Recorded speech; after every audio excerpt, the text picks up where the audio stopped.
Okay, so next topic that we are starting with, new topic is chemical equilibrium, right? Very important topic from the idea, from the point of view of understanding your equilibria first of all, and secondly as I mentioned कि इसको class 12 में आपका जो ionic equilibrium chapter आता है, देखो ये इसमें तो बोर्ड में कुछ नहीं आएगा ऑब्वियसली क्योंकि 11 का टॉपिक है ना, सीईटी में भी ज़्यादा कुछ नहीं है, पर ये समझ जाओगे बेसिक से तो आयनिक इक्विलिब्रियम थोड़ा आसान लगेगा और जल्दी भी हो जाएगा, ठीक है ना। और इसमें भी बहुत ज़्यादा एकदम अंदर घुस के पीएचडी करने की ज़रूरत नहीं है, बेसिक समझ लो तो भी बहुत है, ठीक है बच्चों। चलो शुरू करते हैं। तो पहली बात तो इस वर्ड पे फोकस करो ज़रा, ये जो वर्ड आपको सामने स्क्रीन पे दिख रहा है क्या है, इक्विलिब्रियम। इक्विलिब्रियम इन जनरल अगर हम बोले तो समथिंग ऐसा बोल सकते हैं दैट इज इन बिटवीन, या सरल भाषा में बोले तो हाफ वे, कुछ आधा काम हो गया है, equal point, half way point पहुंच गया है, ऐसा बोल सकते हैं। एक रफली ऐसा दिमाग में एक इमेज आती है कि कोई चीज इक्विलिब्रियम पे पहुंच गई, इसका ये मतलब है कि आधा प्रोसेस हो गया है या कहीं पे बीच में कहीं पहुंचा है, इतना तो बेसिक दिमाग में आ जाता है, यस और नो, है ना। और केमिकल इक्विलिब्रियम अगर बोलो तो आप बोलोगे ठीक है, केमिकल रिएक्शन की बात हो रही है और रिएक्शन के प्रोग्रेस की बात हो रही है, कि रिएक्शन कहाँ तक कितना % प्रोग्रेस हुआ है, या रिएक्शन एक ऐसे स्टेज पे पहुंचा है जहां पर रिएक्टेंट और प्रोडक्ट इनके बीच में एक इक्विलिब्रियम एस्टैब्लिश हुआ है, इनके बीच में एक रिलेशन एस्टैब्लिश हुआ है जहां पर थोड़ा एक बैलेंस मेंटेन होता हुआ दिख रहा है। Can you understand that? तो अगर मैं और सिंप्लीफाइड अप्रोच आपको बोलूं कि केमिस्ट्री के पॉइंट ऑफ व्यू में, तो मैं ऐसा बोलूंगा कि भाई रिएक्टेंट्स हैं वो प्रोडक्ट्स बनने वाले हैं, और इस बीच में इस पूरे जो प्रोसेस है, ये जो पूरा प्रोसेस है इसके बीच में, इसके बीच में कहीं पर आपका इक्विलिब्रियम अचीव होगा। बोलोगे सही है, कहीं ना कहीं तो इक्विलिब्रियम पहुंचेगा, रिएक्टेंट से प्रोडक्ट जाते वक्त कहीं पहुंचेगा। तो दैट इज द आइडिया। अब जरा बात करते हैं हम लोग टेक्स्ट बुक की भाषा में इसको कैसे समझाया हुआ है। तो before we understand equilibrium we need to understand कि रिवर्सिबल और इरिवर्सिबल क्या होता है ना। ये कॉन्सेप्ट समझना जरूरी है, बहुत बेसिक चीज है केमिस्ट्री में। देखो एग्जाम्पल देखो कि उन्होंने बोला है कि spreading of smoke from a burning incense stick, diffusion of fragrance of flower, मतलब कोई चीज को आपने जलाया, पेपर लिया जलाया बर्न कर दिया, क्या वो रिवर्सिबल है? उसको आप वापस नॉर्मल करके पेपर बना सकते हो?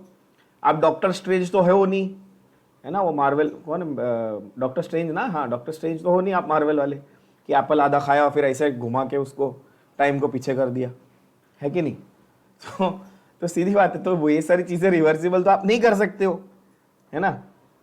तो इरिवर्सिबल चेंजेस होते हैं कुछ, राइट, और कुछ सेम उसी तरह कुछ रिवर्सिबल चेंजेस भी होते हैं। तो इक्विलिब्रियम स्टडी करते वक्त हमारा फोकस किस पे रहेगा? हमारा फोकस रहेगा रिवर्सिबल रिएक्शंस पे। तो पहली बात तो ये कॉन्सेप्ट समझना है कि when you want to study equilibrium you will be majorly be focusing on those reactions that are what? Reversible, पहली बात, ठीक है ना। अब exactly how to define this whole idea of reversible, let's see। एक एग्जांपल लेते हैं, जैसे उसने बोला कि ये है COH2O 6 टाइम्स, ये कोऑर्डिनेट कंपाउंड है, ठीक है, बेसिकली,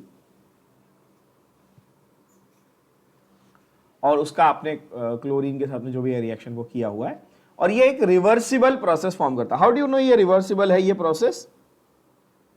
यहां पर हिंट ये कि भाई डबल एरो दिख रही है, मतलब प्रोसेस कैसा है? रिवर्सिबल, दोनों डायरेक्शन में जा रहा है, मतलब रिएक्शन फॉरवर्ड डायरेक्शन में भी जा सकता है, बैकवर्ड डायरेक्शन में भी जा सकता है। एक ये तो कॉम्प्लिकेटेड एग्जाम्पल होगा, मैं सिंपल एग्जाम्पल देता हूं आपको। क्या आप लोगों ने ये सबने पढ़ा हुआ है स्कूल लेवल पे? Acid plus base gives salt plus water, बोलो हाँ या ना। क्या ये reaction in most cases reversible होता है? ये बात आप लोगों को मालूम है? एक एग्जांपल लो, जैसे आपको मैं बोलूं कि HCl plus NaOH gives salt plus water, हाँ। अब अब सवाल ये कि क्या ये रिएक्शन रिवर्सिबल है। अब ये तो मत बोलना कि ये रिएक्शन रिवर्सिबल है। हाँ, घर पे नमक होता है ना, NaCl आपके पास खाते हो जो, उसमें पानी डालने से क्या हाइड्रोक्लोरिक एसिड बन जाता है? तो ऐसा नहीं है हर केस में नहीं, but in many cases, in most cases you will find that the reaction that is acid plus base gives salt plus water is reversible। जैसे कि एस्टर के केसेस में, ऑर्गेनिक केमिस्ट्री में अगर हम देखें एस्टर का हाइड्रोलिसिस वगैरह हो रहा है, वहां पर ये कैसा रिएक्शन होता है, ये रिवर्सिबल होता है। वहां पे वही है न्यूट्रलाइजेशन का उल्टा, है ना। तो there are activities which are reversible, okay, and some which proceed in a single direction. तो अगर सिंगल डायरेक्शन में प्रोसीड कर रहा है, देखो अगर सिंगल डायरेक्शन में प्रोसीड कर रहा है तो क्या बोलोगे, इरिवर्सिबल। और अगर दोनों साइड एरो बना है, मतलब forward as well as backward direction में रिएक्शन जा रहा है, तो क्या बोलोगे, रिवर्सिबल बोलोगे, है कि नहीं। इरिवर्सिबल कैसा है, सिंगल एरो, और रिवर्सिबल कैसा है, डबल एरो। समझ में आई बात, यस और नो। अब एग्जाम्पल्स कौन से देखो, इरिवर्सिबल के एग्जाम्पल, कार्बन प्लस ऑक्सीजन लेकर कार्बन डाइऑक्साइड बना दिया, ठीक है। KClO3 पोटेशियम क्लोरेट, ये सेम एग्जाम्पल हमने फर्स्ट चैप्टर में किया मोल कॉन्सेप्ट में, KClO3 से ऑक्सीजन बनाने का, ठीक है। मोल कॉन्सेप्ट में इसके ऊपर क्वेश्चन आया हुआ है, ओके। फिर रिवर्सिबल के एग्जाम्पल दिए, जैसे H2 plus I2 gives HI, ये वापस HI ब्रेक होके H2 प्लस I2 बन जाता है। अभी मैंने एग्जांपल दिया वाटर के साथ हाइड्रोलिसिस का एग्जांपल दिया, एसिटिक एसिड का हाइड्रोलिसिस हुआ तो एसीटेट प्लस हाइड्रोनियम बना, ये भी एक एग्जांपल है रिवर्सिबल का, है ना। इसका मतलब ऐसा कर सकते हैं सिंप्लीफाई कि केमिकल प्रोसेस, आप ऐसा लिख के रखो अपनी नोटबुक में कि केमिकल प्रोसेस जो है वो बेसिकली दो टाइप का हो सकता है, एक तो रिवर्सिबल, दूसरा इरिवर्सिबल।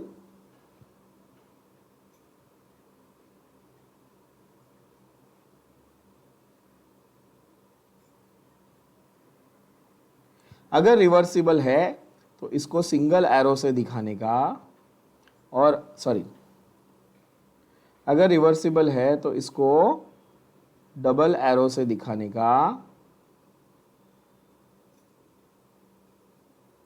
और अगर इरिवर्सिबल है तो इसको सिंगल एरो से दिखाने का। क्लियर, सिंपल एकदम, ऐसे लिख के रखना। अब आते हैं इस पे,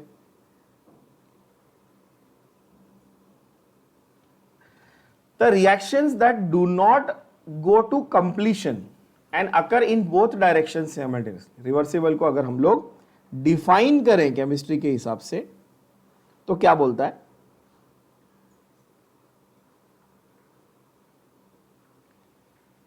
कि जो रिएक्शन दोनों forward as well as backward direction में जा रहे हैं, और ये सीधा point A to point B यानी स्टार्ट टू एंड सीधा एक डायरेक्शन में नहीं चलते, ये फॉरवर्ड बैकवर्ड होते रहते।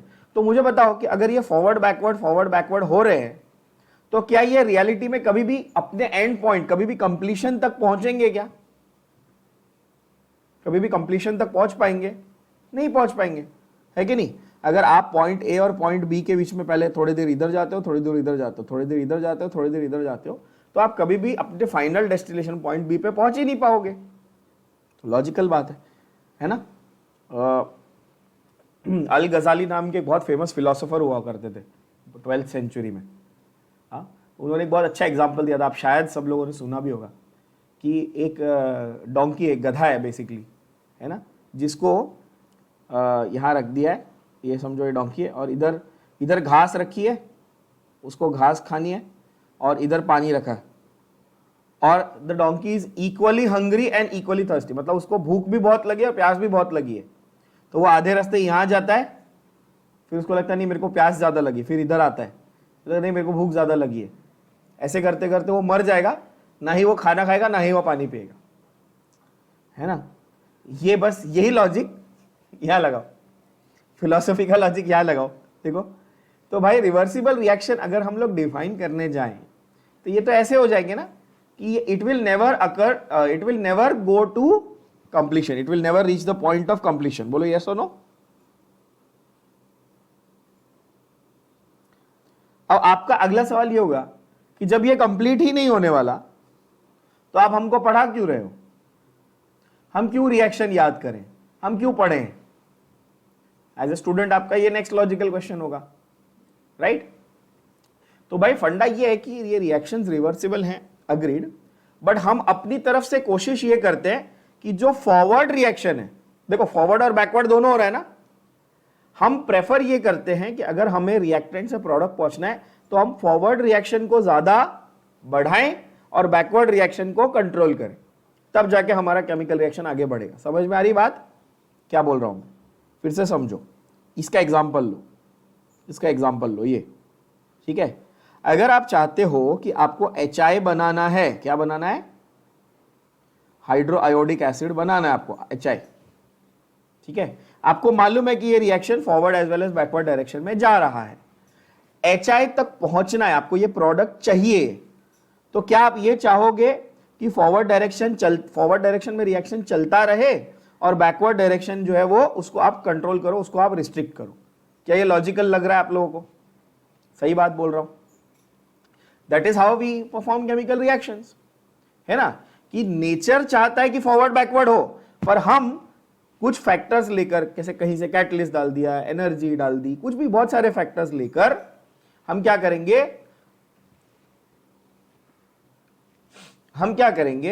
हम फॉरवर्ड डायरेक्शन के रिएक्शन को प्रमोट करेंगे और बैकवर्ड वाले को रिस्ट्रिक्ट करेंगे, तब हमारा काम होगा। क्या ये बात समझ आ गई?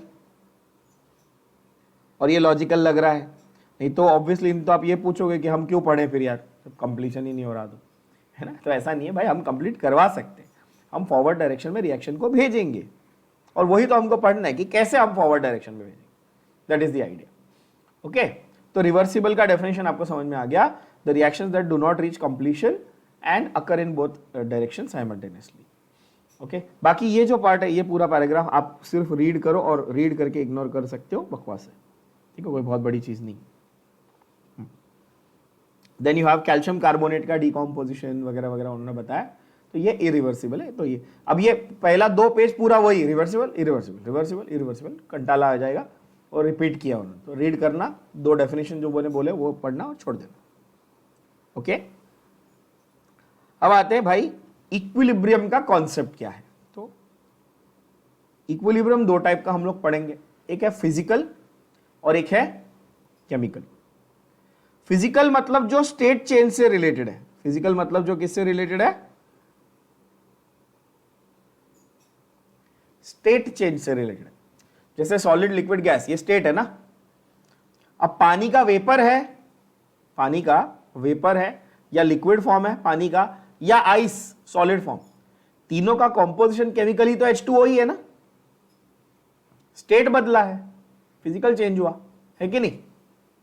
बट एक बात बताओ, अगेन थोड़ा प्रैक्टिकली देखो, कि आपने एक पतीले में, एक वेसल में पानी लिया, उसको थोड़ा थोड़ा हीट करना शुरू किया, वेपर फॉर्म होना शुरू हुआ, तो ये फिजिकल चेंज है कि केमिकल चेंज है? आपने पानी को हीट किया, वेपर बना, तो लिक्विड से वेपर बना, ये तो फिजिकल चेंज है। अच्छा, जब आप पानी को हीट कर रहे हो तो ऐसा होता है क्या कि आपने समझो आधा लीटर पानी लिया, आपने उसको गैस पर रखा और ऐसा वुफ, अचानक पूरा का पूरा आधा लीटर ऐसा वेपर बन गया, ऐसा होता है? कि धीरे धीरे बनता है, थोड़ा थोड़ा करके बनता है ना? यस, ग्रेजुअल होता है प्रोसेस। सही बोल रहा हूं बच्चों, है ना? अब ये प्रोसेस जो ग्रेजुअल है, थोड़ा दिमाग लगाओ, कॉमन सेंस लगाओ, कि भाई मेरे पास यहाँ पे समझो 1/2 लीटर पानी है, 1 लीटर पानी, जो भी है, 1 किलो पानी है समझो, 1000 ग्राम। हाँ, पहले थोड़ा वेपर बनेगा, मतलब 1 ग्राम वेपर बन गया, 999 ग्राम नीचे रह गया, 2 ग्राम वेपर बन गया, 998 रह गया। ऐसे करते करते एक टाइम ऐसा आएगा ना जब आधा वेपर हो गया, आधा लिक्विड हो गया। सही बोल रहा हूं? लॉजिकल बात है। तो ये जो आधा आधा हुआ, इसको मैं इक्विलिब्रियम बोल सकता हूं क्या? यस, आधा वेपर हो गया, आधा लिक्विड है। बट ये किसका इक्विलिब्रियम है? फिजिकल स्टेट का कि केमिकल कुछ चेंज हुआ है? फिजिकल स्टेट का। तो इसको हम लोग क्या बोलेंगे? फिजिकल स्टेट का या स्टेट चेंज का इक्विलिब्रियम। तो लिक्विड और वेपर का इक्विलिब्रियम समझ में आ गया आपको, कि जब पानी आपने एक फ्लास्क में या कंटेनर में रखा है तो थोड़ा तो वेपराइज होता है ना। अच्छा, पानी को क्या बिना हीट, जरूरी क्या हीट करेंगे तो ही वेपराइज होगा? नहीं ना, पानी तो जगह पे रखे रखे भी इवेपोरेट होता है ना, किसी भी टेम्परेचर पे। ठंडी में भी पानी इवेपोरेट होता है कि नहीं? थोड़ा स्लो रेट से होता है, लेकिन होता तो है।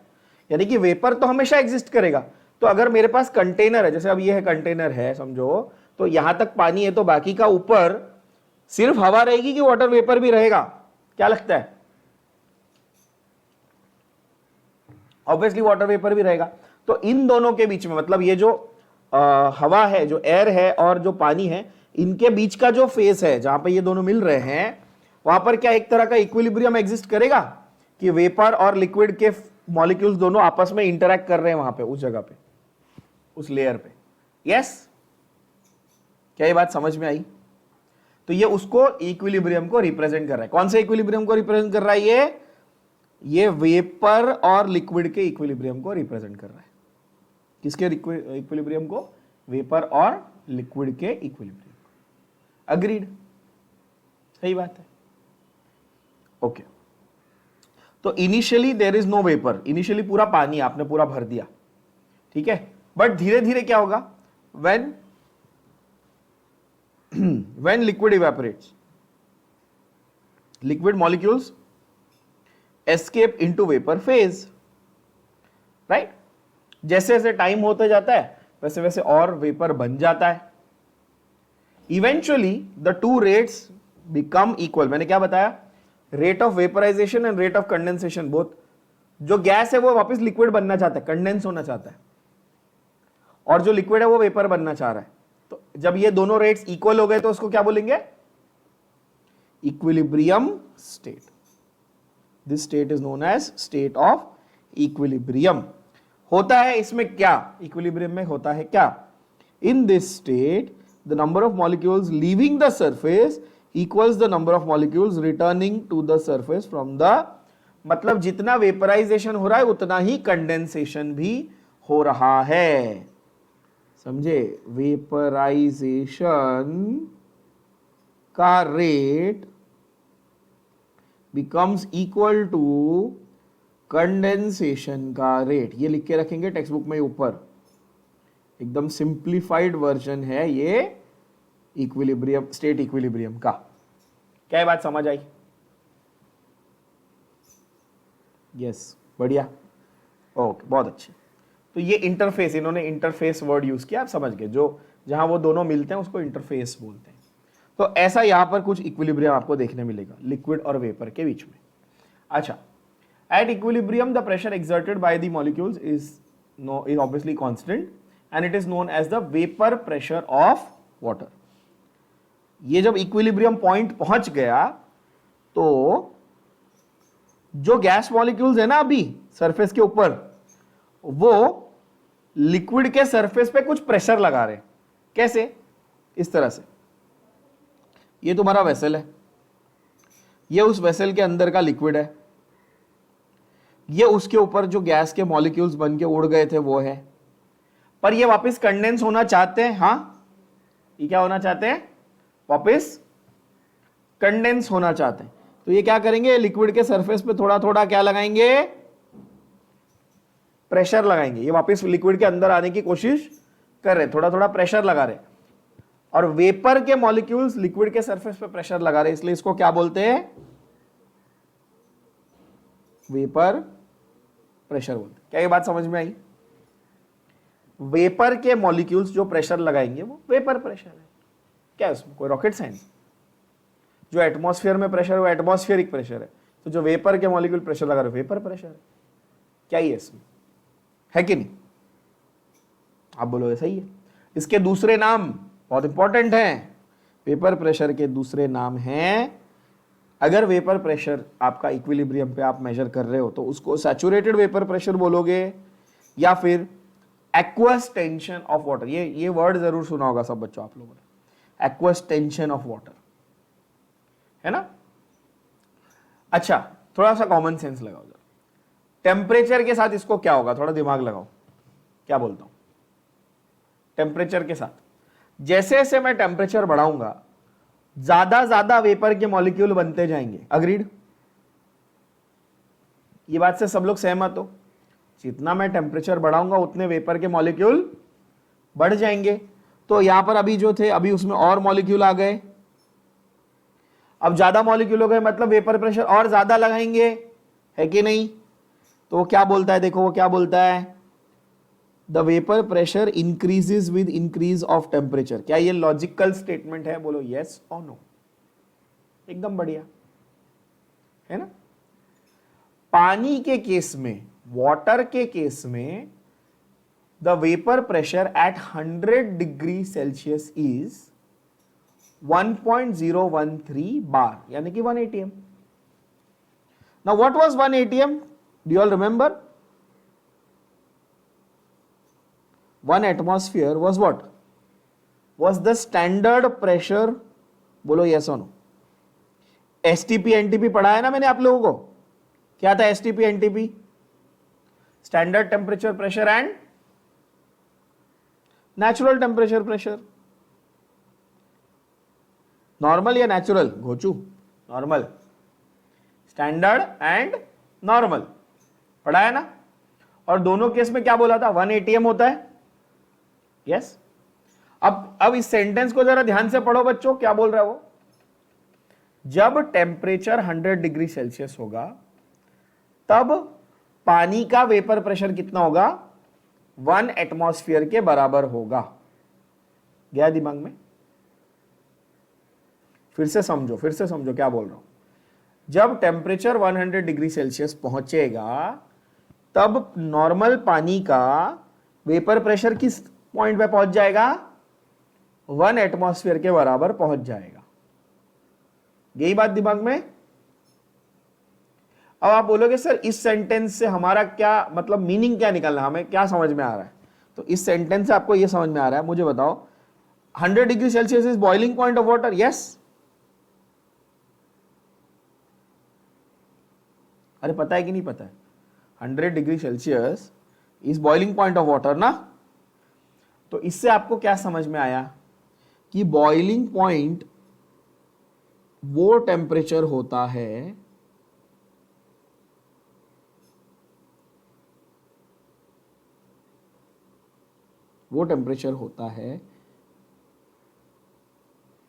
जब vapour pressure becomes equal to atmospheric pressure. बोलो हाँ या ना। क्या बोला मैंने? जब vapour pressure atmospheric pressure equal हो जाए तब वो टेम्परेचर को हम लोग बॉइलिंग पॉइंट बोलते हैं। क्या उसमें से आप ये स्टेटमेंट डिराइव कर सकते थे? बोलो यस और नो। फिर से स्टेटमेंट को देखो, अगर नहीं समझा दोबारा देखो क्या बोल रहा हूं, एकदम दिमाग में बिठा लो। 100 डिग्री सेल्सियस पे पानी का वेपर प्रेशर एटमॉस्फेयर के प्रेशर से इक्वल हो जाता है और इसी को हम लोग बॉइलिंग पॉइंट बोलते हैं। सही बोल रहा हूं? एकदम बढ़िया। Therefore, इसलिए तो वो बोल रहा है, देखो, therefore water boils at 100 degree Celsius when exposed to 1 atm pressure। अब आपके दिमाग में सवाल ये आएगा कि 100 डिग्री सेल्सियस पे ठीक है, व्हाट अबाउट नॉर्मल? जैसे अभी आप बैठे हो तो बाहर टेम्परेचर तो बाहर प्रेशर तो 1 atm है, मैं सांस ले रहा हूं तो 1 एटमॉस्फेयर में ले रहा हूं, बरोबर है? पानी का वेपर प्रेशर कितना है? इसके ऊपर वेपर प्रेशर कितना है अभी? तो नॉर्मल टेम्परेचर पे ना करीब 17, 18 या 20 mm ऑफ Hg इतना वेपर प्रेशर होता है। जैसे जैसे आप टेम्परेचर बढ़ाओगे वैसे वैसे वेपर प्रेशर बढ़ेगा। ये सेंटेंस तो समझा ना सबको? Vapour pressure increases with temperature, ये तो समझा आपको? अभी नॉर्मल एटमॉस्फेरिक प्रेशर जो है 1 atm, नॉर्मल एटमॉस्फेरिक प्रेशर जिसको आप 1 atm बोलते हो, उसको अगर मैं mm ऑफ Hg में मेजर करूं तो कितना होता है बच्चों? 760 mm ऑफ Hg होता है। कितना? 760 मिलीमीटर ऑफ मर्क्यूरी। ये यूनिट है, पता है ना सबको? मर्क्यूरी का कॉलम होता है। आपने कभी ब्लड प्रेशर मेजर करने वाली मशीन देखी होगी, वैसा वो पंप करते और वो जो कॉलम होता है उसमें मर्क्यूरी का लेवल राइज होता है, 760 मिलीमीटर तक वो जाएगा तो एटमॉस्फेरिक प्रेशर होता है। वैसे नॉर्मल ह्यूमन बीइंग का कितना होता है? 120। अपना ब्लड का प्रेशर कितना होता है? 120 mmHg होता है ना? तो एक एटमॉस्फेयर कितना होता है? 760। समझे आप? और नॉर्मल मैंने क्या बोला, रूम टेम्परेचर पे रफली कितना होता है पानी का, 20 mmHg। मतलब समझो रूम का टेम्परेचर 25 डिग्री सेल्सियस है तो पानी का वेपर प्रेशर कितना है, 20 mmHg है। और जब आप इसको हीट करना शुरू करोगे, जब आप इसको हीट करना शुरू करोगे, आप 100 डिग्री सेल्सियस पे पहुंचोगे तो ये 20 mm से कहां पहुंच जाएगा, 760, तब जाके ये बॉईल होने लग जाएगा। अभी समझ में आया सबको क्या बोला मैंने, टेम्परेचर के साथ साथ ये वैल्यू बढ़ेगी, है ना। तो जब टेम्परेचर 25 से 100 जाता है तो ये 20 से 760 पे पहुंच जाता है, तब जाके जब ये 760 पे पहुंच गया, मतलब ये 180 m के बराबर हो गया, तब हम बोल सकते हैं कि वाटर अब बॉईल होना शुरू हो चुका है। आई थिंक ये क्लियर हो गया रहेगा कॉन्सेप्ट अभी, यस। तो इसी से हम लोग बॉइलिंग पॉइंट भी डिफाइन कर लेते हैं। चलो, ये हुआ पहला। दूसरा है सॉलिड लिक्विड इक्विलिब्रियम, सॉलिड और लिक्विड का इक्विलिब्रियम। जैसे ice and water, ice and water का इक्विलिब्रियम कैसा है, एट 0 डिग्री सेल्सियस। आप सबने तो ये देखा होगा, फ्रिज खोलते हो, बर्फ निकालते हो, तो बर्फ कंप्लीटली सॉलिड होता है कि ऊपर एक परत, एक छोटी सी लेयर होती है पानी की, 100 पर पूरा पूरा सॉलिड होता है कि थोड़ा थोड़ा पानी फील होता है ऊपर, होता है कि नहीं होता है, होता है ना। मतलब सॉलिड और लिक्विड एक साथ एग्जिस्ट कर रहे हैं ना, बस वही उसी को बोलते हैं solid liquid equilibrium. Same way solid vapour भी हो सकता है क्या, हाँ, किसके लिए, सब्लिमेटिव सब्सटेंस के लिए। आयोडीन बेस्ट एग्जांपल है।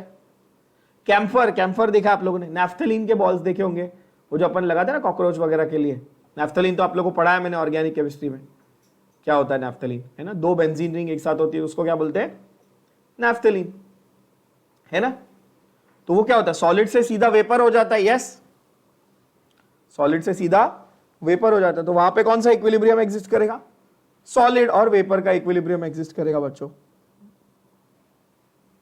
अग्रीड, आप बोलोगे हाँ सही है ना। तो solid liquid, liquid vapour, solid vapour, सब टाइप के इक्विलिब्रियम हमने देख ली। सब्लिमेशन हो रहा है तो सॉलिड वेपर है, ओके।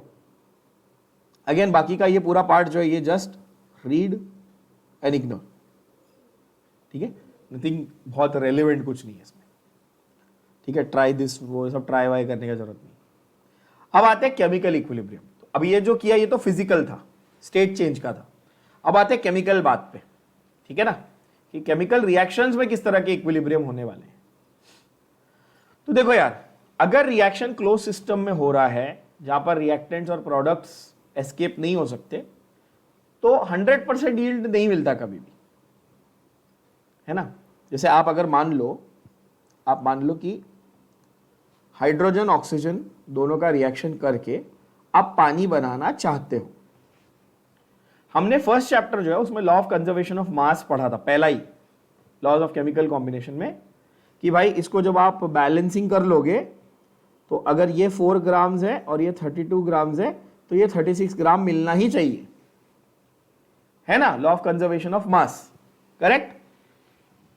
पर यहां पर अजम्पशन क्या था, अजम्पशन क्या था यहां पे, ये चीज तो तभी हमने बात की नहीं। अजम्पशन क्या था, अजम्पशन ये था कि इनका और इनका कंप्लीट रिएक्शन हो चुका है, पूरा का पूरा रिएक्शन हुआ है। समझे कि नहीं समझे क्या बोल रहा हूं। हमारा अजम्पशन क्या था, law of conservation of mass हम लिखते हैं, इक्वेशन लिखते हैं, बैलेंस करते हैं, किस अजम्पशन पे बच्चों, कि रिएक्शन पूरा का पूरा कंप्लीट हुआ है, इस पे करते हैं ना, राइट। पर क्या जरूरी है कि हर बार पूरा का पूरा रिएक्शन कंप्लीट ही हो, अभी देखा हमने, नहीं, जरूरी नहीं है। तो हम जितने प्रोडक्ट्स की यील्ड एक्सपेक्ट कर रहे थे, it's not necessary that you will get the same yield of product every time, correct, है ना। तो ऐसे केसेस में हम लोगों को स्टडी क्या करना है और कैसे करना है, तो देखो ऐसा है, some reactants remain after the concentration stops changing. एक पॉइंट ऐसा आता है जब उसके आगे अब रिएक्शन नहीं होने वाला, एक पॉइंट ऐसा आता है जब उसके आगे रिएक्शन नहीं होने वाला है। तो अब वहां पर क्या हुआ, वहां पर आके जो कॉन्सेंट्रेशन है, जो क्वांटिटी है, वो लगभग कांस्टेंट हो गई, फिक्स हो गई, बोलो यस और नो। आपने रिएक्टेंट से शुरू किया, ठीक है, समझो 40%, 50%, 70% रिएक्शन हो गया, अब उसके आगे नहीं हो रहा है, नहीं बढ़ रहा है, तो अब जो जितनी क्वांटिटी थी वो रह गई। अब there is no change in concentration, reactant का भी नहीं, प्रोडक्ट का भी नहीं, हो गया, बस जितना होना था हो चुका। ये ऐसा हो गया ना कि तुमको अगर बोला कि अच्छा एग्जाम में ये 20 चैप्टर आने वाले हैं, तुमने 15 चैप्टर बोलने, सिलेबस 20 चैप्टर्स का है, तुमने 15 पढ़े, बोले मेरा सिलेबस हो गया, मेरे को नहीं पढ़ने का आगे। समझे मैं क्या बोल रहा हूं? ठीक है, सिलेबस तो रियलिटी में तो 100% रिएक्शन होना चाहिए, लेकिन तुमने 70-80% जितना तुमको करना था, 50%, 70%, 80%, उतना करके बोला नहीं बस हो गया। तो यहां पर भी वही है भाई कि अब रिएक्शन पहुंच गया ऐसे पॉइंट पे जब उसके आगे बोला नहीं भाई नहीं करना है, ठीक है। सो अब इसको अगर इंग्लिश में एक्सप्रेस कर रहे तो कैसे करेंगे अपन? ऐसे करेंगे ना कि आगे क्या होता है, there is no further change in concentration of reactant और प्रोडक्ट, बोलो यस और no. So we say that reaction has attained equilibrium. Now forward and backward reaction जो है, रिवर्स रिएक्शन जो है, उनके रेट्स कैसे हो गए? अभी फॉरवर्ड एंड बैकवर्ड के रेट्स कैसे हो गए? रेट्स हो गए इक्वल, बोलो यस और नो। ठीक है, अच्छा अभी भी कुछ बच्चों के मन में यह सवाल होगा कि सर आप बार बार ये बात बोल रहे हो कि हाँ रेट्स फॉरवर्ड बैकवर्ड के रेट्स इक्वल, ओके, रिएक्शन आके रुक गया ये पॉइंट पे, ओके, क्यों रुका ये नहीं बताया, क्यों रुक रहा है रिएक्शन, क्यों कंप्लीशन तक नहीं जा रहा? आ रहा है ना ये सवाल दिमाग में? सर आप बोल रहे हो, हम कैसे मान ले, हम क्यों मान ले कि रिएक्शन कंप्लीट नहीं होना चाहता? ये आ रहा है दिमाग में सवाल? तो ये अगर सवाल आपके दिमाग में आ रहा है कि भाई ऐसा क्यों हो रहा है कि ये रिएक्शंस कंप्लीशन तक नहीं पहुंच रहे, है ना, तो उसको हम लोग आगे अभी और डिटेल में करेंगे, बट ये कॉन्सेप्ट आप लोग बेसिक समझ लो दिमाग में कि भाई the reaction will try and reach as close to completion as possible. Practically जितना वो कंप्लीशन के नजदीक पहुंच सके वो पहुंच जाएगा, बट वेल एंड ट्रूली कभी कंप्लीट जनरली नहीं होगा, खास करके अगर रिवर्सिबल रिएक्शन है तो बिल्कुल नहीं। ठीक है ना?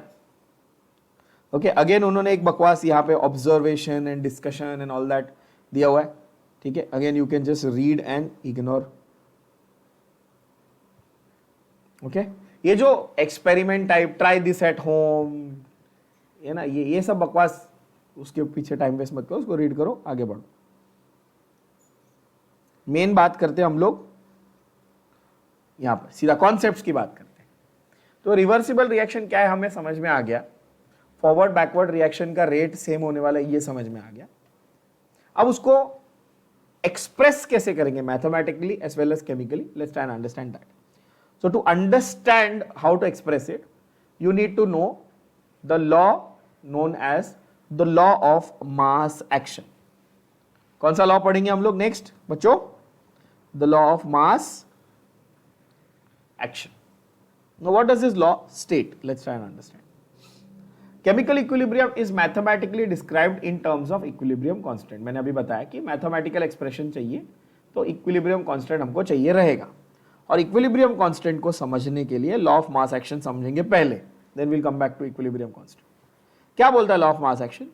The rate of chemical reaction at each given instant is proportional to the product of concentration terms of all reactants. ये स्टेटमेंट को फिर से पढ़ो, देखो क्या बोलता है, एक एक करके समझते हैं। रेट ऑफ केमिकल रिएक्शन, अच्छा व्हेन यू से the word rate what do you mean? किसी चीज का आप रेट निकालने जा रहे हो, इसका मतलब क्या है? पर यूनिट टाइम, यस, किसी चीज का रेट निकालने जा रहे हो तो जैसे कि speed is the rate of change of distance, physics में पढ़ते हो ना, या फिर current is the rate of flow of charge. मतलब क्या? पर यूनिट टाइम जो चेंज आ रहा है उसको रेट बोलते हो, यस और नो? तो केमिकल रिएक्शन कितना जल्दी हो रहा है, मतलब टाइम, क्या एक कोई भी केमिकल रिएक्शन कितने टाइम में हो रहा है, या पर सेकेंड या पर मिनट कितना चेंज आ रहा है रिएक्टेंट से प्रोडक्ट जाते वक्त, इसको क्या बोलेंगे? रेट ऑफ केमिकल रिएक्शन बोलेंगे, है ना। तो लॉ ऑफ मास एक्शन क्या बोलता है कि भाई तुम्हारा रिएक्शन का रेट, यानी कि रिएक्शन कितनी तेजी से या कितने धीरे होने वाला है, ये किस पे डिपेंड करता है बताओ? ये तुम्हारे रिएक्टेंट्स की कॉन्सेंट्रेशन पे डिपेंड करता है। फिर से सुनना, मैंने क्या बोला, क्वेश्चन स्टेटमेंट को फिर से पढ़ो, क्या बोल रहा हूं मैं? Rate of reaction is proportional to the product of concentration terms of reactants. मतलब जो जो रिएक्टेंट्स आपके पास हैं उनकी कॉन्सेंट्रेशन, मतलब उनकी क्वांटिटी, कॉन्सेंट्रेशन तो आप लोगों को पता है, मोलालिटी मोलारिटी, मोल कॉन्सेप्ट में देखा हमने, है ना। तो जो भी रिएक्टेंट्स आपके पास प्रेजेंट हैं उनकी कॉन्सेंट्रेशन के जो जो वैल्यूज है, जो टर्म्स है, वो लो, मल्टीप्लाई करो, और वो जो फैक्टर, जो वैल्यू आपको मिल रही है, उसी से आपका रेट ऑफ रिएक्शन डिटरमाइन होगा। बात समझ में आई? बोलो यस। जो जो रिएक्टेंट्स आपके पास प्रेजेंट हैं उनकी क्वांटिटी, उनकी कॉन्सेंट्रेशन से आपका रेट ऑफ रिएक्शन डिटरमाइन होगा, मतलब कितनी तेजी से रिएक्शन होने वाला है। अब इसको मैं एग्जांपल के हिसाब से समझाता हूं, इसको एग्जांपल के हिसाब से समझाता हूं। H2 plus N2 gives NH3, ये अमोनिया बनाने का रिएक्शन है, सबको पता ही है, इजी है। बैलेंसिंग कैसे करेंगे? 2NH3 3H2, बैलेंसिंग हो गई, 3 2 6, 2 3 6, बराबर है। थोड़ा कॉमन सेंस लगाओ, क्या बोल रहा हूं? कितना हाइड्रोजन है और कितना नाइट्रोजन है? अगर ज्यादा हाइड्रोजन नाइट्रोजन रहेगा तो ज्यादा फटाफट अमोनिया बनेगा। अरे कॉमन सेंस, बोलो हाँ या ना। क्या बोला? तो तुम्हारे पास ये दोनों रिएक्टेंट है, इनकी कॉन्सेंट्रेशन अगर आपके पास ज्यादा है तो तेजी से फटाफट अमोनिया बनेगा, तो रेट ऑफ रिएक्शन भी फास्ट होगा। समझा कि नहीं समझा? तो वो यही तो कह रहा है, वो क्या बोल रहा है? Rate is proportional to concentration of reactant A and reactant B. अगर दो रिएक्टेंट, जैसे यहां पे दो रिएक्टेंट ए और बी, तीन होते तो क्या लिखते आप? A B C. एक अकेला रिएक्टेंट होता तो क्या लिखते? ए। समझे कि नहीं समझे?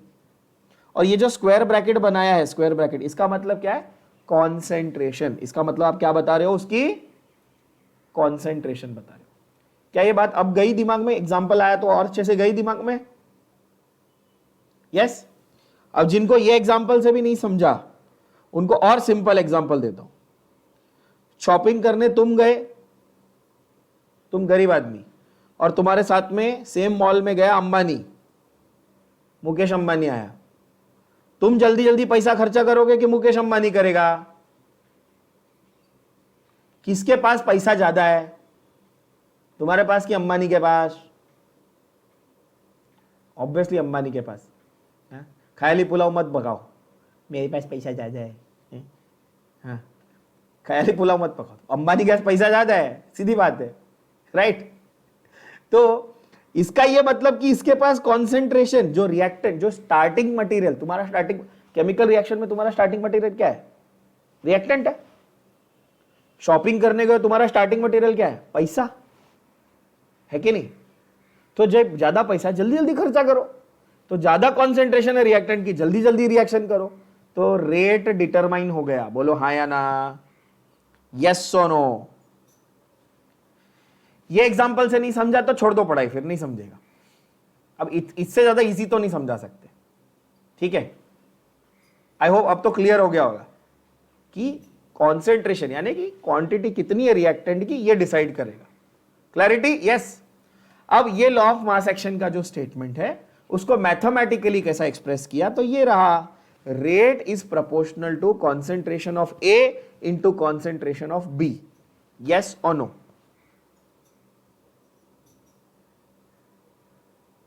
समझे? Rate is proportional to concentration of A into concentration of B. Obviously proportionality हटानी है तो एक कांस्टेंट लाना पड़ेगा। कांस्टेंट लाएंगे के, और उसको क्या बोल देंगे? उसको बोलेंगे रेट कांस्टेंट। भाई रेट की कैलकुलेशन हो रही है तो इसको क्या बोलेंगे, के को क्या बोलेंगे, rate constant of the reaction. क्या ये बात एकदम से अच्छे से भेजे में चली गई बच्चों, एकदम पक्का? फिर से समझ लो, थोड़ा ब्रीफ में समझा देता हूं एक बार। रेट ऑफ केमिकल रिएक्शन यानी कि केमिकल रिएक्शन कितने समय में, कितने टाइम में हो जाएगा, कितनी तेजी से होगा, ये कौन डिटरमाइन करेगा, ये रिएक्टेंट्स की कॉन्सेंट्रेशन डिटरमाइन करेगी। इस स्टेटमेंट को क्या बोलते हैं, लॉ ऑफ मास एक्शन।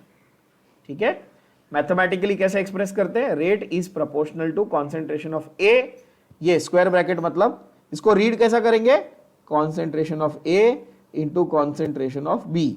अगर 3 रिएक्टेंट होते तो मैं क्या लिखता, कॉन्सेंट्रेशन ऑफ सी भी लिख देता। सारे रिएक्टेंट्स की कॉन्सेंट्रेशन के टर्म्स को मल्टीप्लाई, प्रोडक्ट, प्रोडक्ट बोला देखो, प्रोडक्ट है ना, राइट। और के क्या है आपका, रेट कांस्टेंट है। लॉ ऑफ मास एक्शन समझ में आ गया, सिंपल था, कोई बड़ा रॉकेट साइंस नहीं है इसमें, है ना। यस अच्छा, तो अब ये लॉ ऑफ मास एक्शन को अप्लाई कहां करेंगे देखो। तो chemical equilibrium is mathematically described in terms of equilibrium constant. Please note यहां पे जो स्मॉल के है ये रेट कांस्टेंट था। जब रेट चेक करना है, केमिकल रिएक्शन का रेट चेक करना है तो आप रेट कांस्टेंट को यूज करोगे। किसको यूज करोगे, रेट कांस्टेंट को यूज करोगे। और आपको जब केमिकल इक्विलिब्रियम को एक्सप्रेस करना है तो आप के सी, कैपिटल के और स्मॉल सी, ऐसा सबस्क्रिप्ट में सी, इसको यूज करोगे एज इक्विलिब्रियम कांस्टेंट। ये दो अलग अलग चीजें हैं, ध्यान से सुन लेना बच्चों, समझ में आई बात। रेट कांस्टेंट अलग है, इक्विलिब्रियम कांस्टेंट अलग है। अब क्या बोलता है ये इक्विलिब्रियम कांस्टेंट, जरा देखते हैं ये इक्विलिब्रियम कांस्टेंट क्या होता है, जरा देखते हैं। एक हाइपोथेटिकल रिवर्सिबल रिएक्शन लिया, a plus B reversibly give c plus D. समझे क्या बोला मैंने, a plus B reversibly gives c plus D. ये मेरा हाइपोथेटिकल एक रिवर्सिबल रिएक्शन मैंने लिया। आप बोलोगे ठीक है, मुझे बताओ rate of forward reaction according to law of mass action, rate of forward reaction will be K into concentration of A and B, yes or no? K F क्यों लिखा है बता सकते हो, F का मतलब क्या है यहां पे, F का मतलब फॉरवर्ड, बोलो हाँ या ना। अब इसको जरा मैं एक्सप्रेस करके दिखाता हूं आपको, जरा थियोरेटिकली नोट्स में एक्सप्रेस करके दिखाता हूं। Consider A plus B reversibly giving C plus D। Because ये रिवर्सिबल है, इसको मैं दो अलग अलग पार्ट्स में एक्सप्रेस कर रहा हूं। फॉरवर्ड में क्या हो रहा है बताओ, फॉरवर्ड में जब फॉरवर्ड जा रहा है तो A plus B is becoming C plus D. बोलो यस और नो, आप बोलोगे हां। रिवर्स में जा रहा है तो क्या हो रहा है बच्चों, C plus D is becoming A plus B. क्या ये क्लियर है, ऐसे और इजी हो गया और सिंपल हो गया, है कि नहीं। अच्छा, अब दोनों इक्वेशन पे law of mass action apply करो ना जरा, तो आप बोलोगे रेट इज इक्वल टू के into concentration of A, reactant है, कॉन्सेंट्रेशन ऑफ बी, रिएक्टेंट। ये दोनों रिएक्टेंट है मेरे, यहां पर मेरे रिएक्टेंट कौन है, सी और डी। क्या ये बात एकदम से क्रिस्टल क्लियर हो गई, कुछ ज्यादा सोचना पड़ रहा है क्या, नहीं ना, सिंपल है ना, सिंपल एप्लीकेशन है।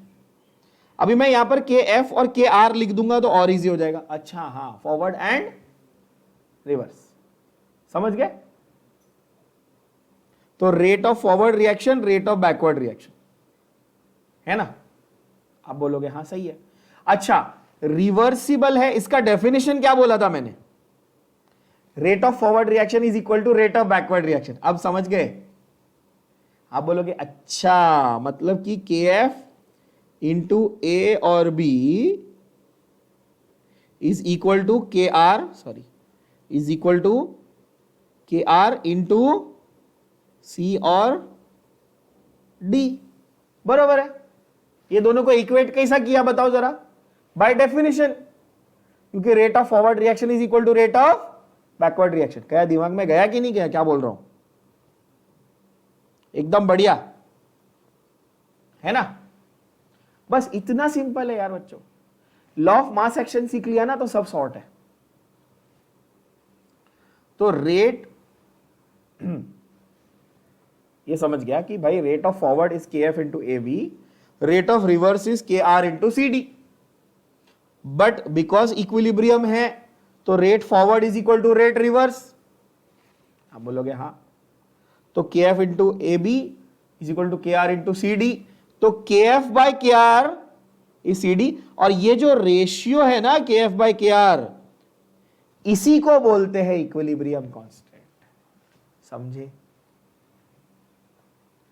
फॉरवर्ड रिएक्शन का कांस्टेंट, फॉरवर्ड रिएक्शन का रेट कांस्टेंट और बैकवर्ड रिएक्शन का रेट कांस्टेंट जब सिमिलर पॉइंट पे पहुंच जाए, जब इक्विलिब्रियम पे पहुंच जाए, तो दोनों का जो रेशियो मिला उसको एक नए कांस्टेंट का नाम दे दिया जिसको हमने बोला इक्विलिब्रियम कांस्टेंट। बोलो यस सुनो, समझा बच्चों, मार्किंग करके लो, बहुत इंपॉर्टेंट है। तो के सी हमारा इक्विलिब्रियम कांस्टेंट है जो एक्चुअली फॉरवर्ड और बैकवर्ड रिएक्शन के रेट कांस्टेंट्स का रेशियो है। अब एक चीज आपने नोटिस करी कि ये जो केसी है ये concentration of C and D upon A plus B है। मेरा ओरिजिनल रिएक्शन क्या था, ओरिजिनल रिएक्शन ये था, सही है। इसमें ओरिजिनल रिएक्शन में मेरे रिएक्टेंट्स ए और बी थे, मेरे प्रोडक्ट सी और डी थे, सही बोल रहा हूं है ना। मेरे रिएक्टेंट्स जो है वो ए और बी थे, प्रोडक्ट सी और डी थे। तो क्या मैं ऐसे बोल दूं यहां पे कि प्रोडक्ट्स का कॉन्सेंट्रेशन ओरिजिनल रिएक्शन के हिसाब से अपॉन रिएक्टेंट्स का कॉन्सेंट्रेशन, बोलो हाँ या ना, विल इट मेक सेंस। मैंने जनरलाइज कर दिया और मैंने लिख दिया प्रोडक्ट्स अपॉन रिएक्टेंट्स। तो के सी यानी equilibrium constant in general will be always products upon reactants का कॉन्सेंट्रेशन। क्लियर हो गई बात, सिंपल है ना। ये भी आप लोग लिख कर रखेंगे और मार्क करके रखेंगे। एज पर whatever original reaction is given to you, products upon reactants का कॉन्सेंट्रेशन जो होगा वही आपका के सी होगा।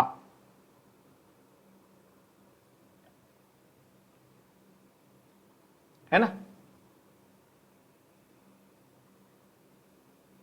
Okay, so Kc is called the equilibrium constant. When you say Kc, you read it as Kc, but obviously K subscript, capital K और subscript में C है। ओके, आप बोलोगे सही। बट यहां पर एक चीज मिसिंग थी, वो थी हमने स्टोइशियोमेट्रिक कोएफिशिएंट्स पहले कंसीडर नहीं किए थे। अब हम लोग सेम रिएक्शन को वापस कंसीडर कर रहे हैं with स्टोइशियोमेट्रिक coefficients. With what? With स्टोइशियोमेट्रिक coefficients. ये याद है ना सब लोगों को, स्टोइशियोमेट्रिक कोएफिशिएंट्स क्या है? स्मॉल एबीसीडी यहां पर क्या है? स्टोइशियोमेट्रिक कोएफिशिएंट्स, जिसको आप लोग मोल रेशियो बोलते थे। जिसको आप लोग क्या बोलते हैं? Mole ratio, molar ratio basically.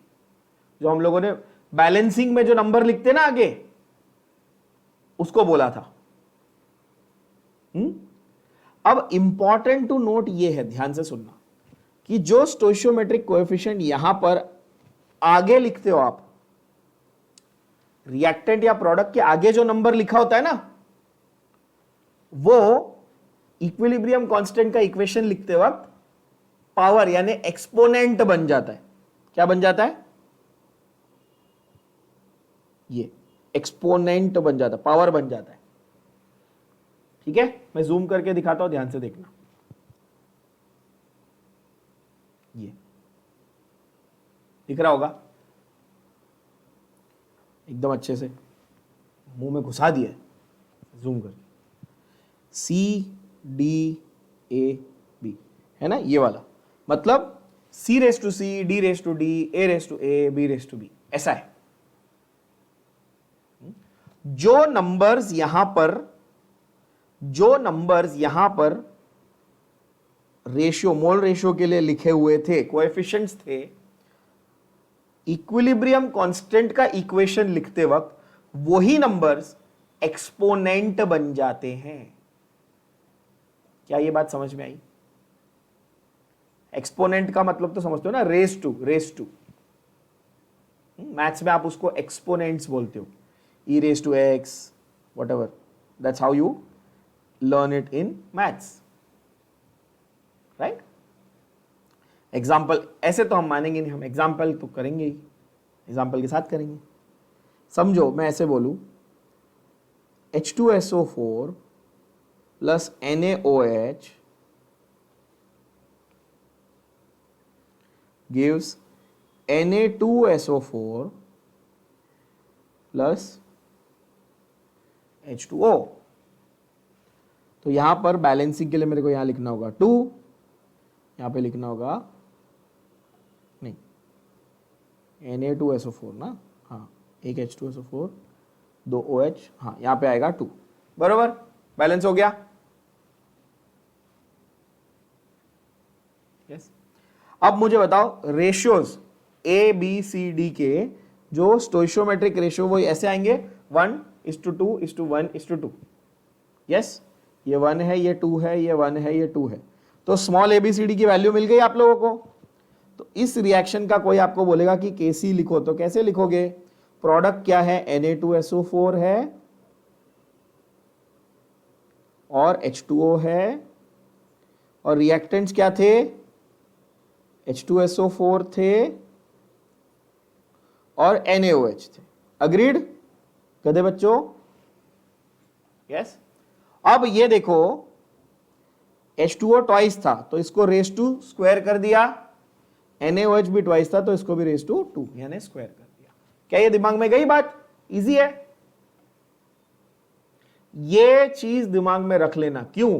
क्योंकि अगर ये नहीं समझा तो 12th स्टैंडर्ड में केमिकल काइनेटिक्स नहीं समझ में आएगा, इलेक्ट्रोकेमिस्ट्री में नर्स्ट इक्वेशन आएगा 12th की। ये सारी 12th की इंपॉर्टेंट चीजें बता रहा हूं, सीईटी की इंपॉर्टेंट चीजें बता रहा हूं, ठीक है? आपके एंट्रेंस में भी और बोर्ड्स में भी कुछ नहीं समझ में आएगा अगर ये नहीं समझे अभी। तो जो नंबर यहां पर इक्वेशन में लिखा है वो आगे जाके वहां पे क्या बन जाता है? वो रेस टू यानी पावर बोलते हो, एक्सपोनेंट बोलते हो, वो बन जाता है। ये 12th में इलेक्ट्रोकेमिस्ट्री में भी यूज होगा, थर्मोडायनेमिक्स में भी यूज होगा, केमिकल काइनेटिक्स में भी यूज होगा, आयोनिक इक्विलिब्रियम में भी यूज होगा। 4 चैप्टर गड़बड़ हो जाएंगे अगर ये कॉन्सेप्ट नहीं समझा तो। क्लियर है ये बच्चों? एकदम, इसमें कोई डाउट नहीं होना चाहिए, है ना? एक एग्जांपल मैंने आपको दे दिया।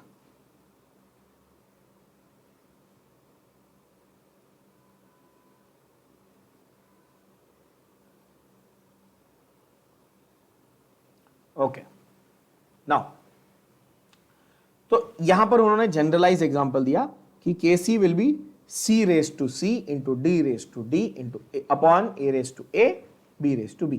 वही हुआ प्रोडक्ट अपॉन रिएक्टेंट, वही हुआ, बट अभी इस बार उन्होंने वो रेस टू वाले फैक्टर्स भी डाल दिए। धीरे धीरे एक एक फैक्टर बढ़ाते जा रहे, तो ग्रेजुअली हम लोग उसको ज्यादा कॉम्प्लिकेट करेंगे, एक साथ नहीं, है ना? समझ में आ गई बात? यही अगर उल्टा कर देते तो, यही अगर उसको आप रिवर्स करते तो C plus D D gives A plus BB। तो क्या हुआ? अब A और B आपके प्रोडक्ट हो गए, देखो ऊपर आ गए, है कि नहीं? और C और D आपके रिएक्टेंट हो गए, नीचे आ गए। सही बोल रहा हूं, है कि नहीं? और अगर ये KC था तो ये 1/KC हो जाएगा ना, उल्टा किया तो रेसिप्रोकल। बोलो हाँ या ना? यस बच्चों। सो ऐसा बोल सकते हैं equilibrium constant of reverse chemical reaction, that is K' और K' is the reciprocal of the forward reaction. जो फॉरवर्ड रिएक्शन का इक्विलिब्रियम कांस्टेंट था उसी का उल्टा बैकवर्ड रिएक्शन का भी इक्विलिब्रियम, उसी का रेसिप्रोकल यानी कि उल्टा, यानी आपका 1/that is your backward reaction का केमिकल इक्विलिब्रियम कांस्टेंट। क्लियर हुई बात? फिर से देखो, when you consider rate KF is equal to KR, जब आप रेट की बात कर रहे हो तो रेट कांस्टेंट की बात कर रहे हो तो फॉरवर्ड और बैकवर्ड का सेम आएगा, रेट सेम आएगा। फॉरवर्ड और बैकवर्ड का क्या आएगा? रेट सेम आएगा। लेकिन जब इक्विलिब्रियम कांस्टेंट की बात करो, किसकी? KC की बात कर रहे हो ना, तो फॉरवर्ड का जो KC है वो रिवर्सिबल के KC का रेसिप्रोकल है, रेसिप्रोकल है। आई होप ये क्लियर हो गया एकदम से, कोई टेंशन नहीं है इसमें, बढ़िया है ना? तो यहां तक इसको कंप्लीट करते हैं एक एग्जांपल के साथ, ठीक है? एग्जांपल क्या है? देखो, हेबर्स प्रोसेस का एग्जांपल दिया है, इसको हेबर्स प्रोसेस बोलते हैं, सबको पता है ना, ये तो स्कूल से पढ़ रहे हो। हेबर्स प्रोसेस फॉर अमोनिया क्या बोलता है वो? Kc is NH3 square, N2 का कॉन्सेंट्रेशन और H2 का क्यूब। क्यों?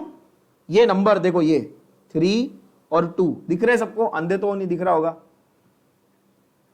यहां पे 1 है ना, ये अंडरस्टूड है, 1 है। तो इसके ऊपर कोई नहीं लिखा, देखो इसके ऊपर यहां पे 3 लिखा है, इसके ऊपर यहां पे 2 लिखा है। क्या ये बात गई भेजे में? यस। और इक्विलिब्रियम के लिए हम कैसे लिखेंगे? K'(C), उल्टा कर देंगे इक्विलिब्रियम के लिए, उसी का रिवर्स, उसी का उल्टा अगर लिखना है तो K' लिख देंगे। क्या ये बात समझ में आई? यस बच्चों?